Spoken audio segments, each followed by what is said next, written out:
নমস্কার বন্ধুরা, বাসাই রান্না বান্নাতে সকলকে স্বাগত। আজ তোমাদের সাথে শেয়ার করব রেস্টুরেন্টের মতো চিকেন চাপ বাড়িতে কিভাবে সহজভাবে বানিয়ে নিতে পারবে সেই রেসিপি। চিকেন চাপ বানানোর জন্য আমি এখানে 500 গ্রাম চিকেন নিয়েছি বোন সমেত। এরপর চিকেনটাকে ভালো করে ধুয়ে নিয়ে ম্যারিনেশন করার জন্য আদা রসুনের পেস্ট, হলুদ গুঁড়ো, পরিমাণ মতো লবণ, লঙ্কা গুঁড়ো আর একটু দিয়ে দিচ্ছি সরিষার তেল। এটাকে ভালো করে মেখে নেওয়ার পর চিকেনটাকে আমি ভালো করে ম্যারিনেশন করে নিয়েছি।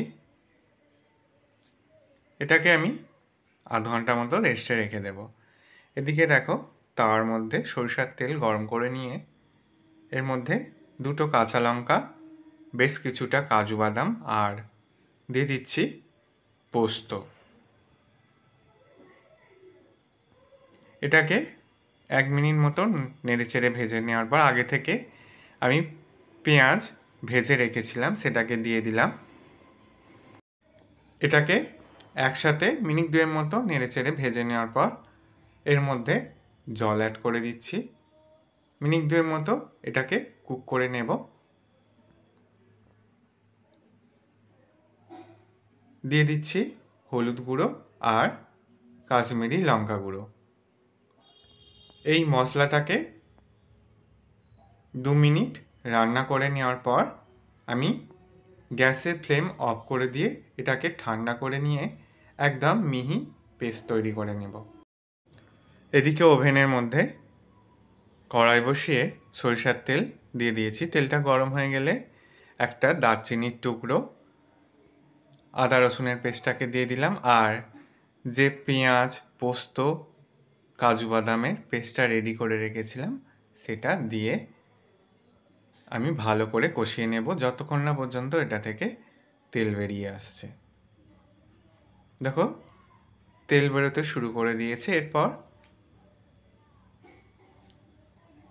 হলুদ গুঁড়ো আর দিয়ে দিচ্ছি কাশ্মীরি লঙ্কা গুঁড়ো।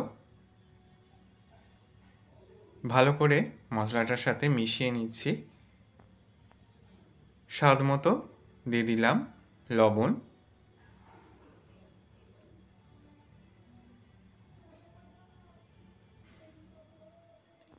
এর মধ্যে দিয়ে দিলাম একটু চিকেন মশলা আর একটা বাড়িতে তৈরি মশলা দিয়ে দেব, যেটা শুকনো খোলার মধ্যে ভেজে রেখেছিলাম। গোটা ধনে, গোটা জিরে, শুকনো লঙ্কা আর এলাচ। এরপর ফ্যাটানো টক দই দিয়ে ভালো করে মিশিয়ে নিচ্ছি।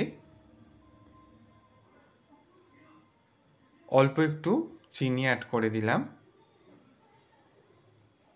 এবার দিয়ে দিলাম একটু ঝাল লঙ্কার গুঁড়ো। মশলাটাকে মিনিট 2 মতো কষিয়ে নেওয়ার পর ম্যারিনেশন করা চিকেনটাকে দিয়ে ভালো করে কষিয়ে নিতে হবে। আমি মশলার সাথে চিকেনটাকে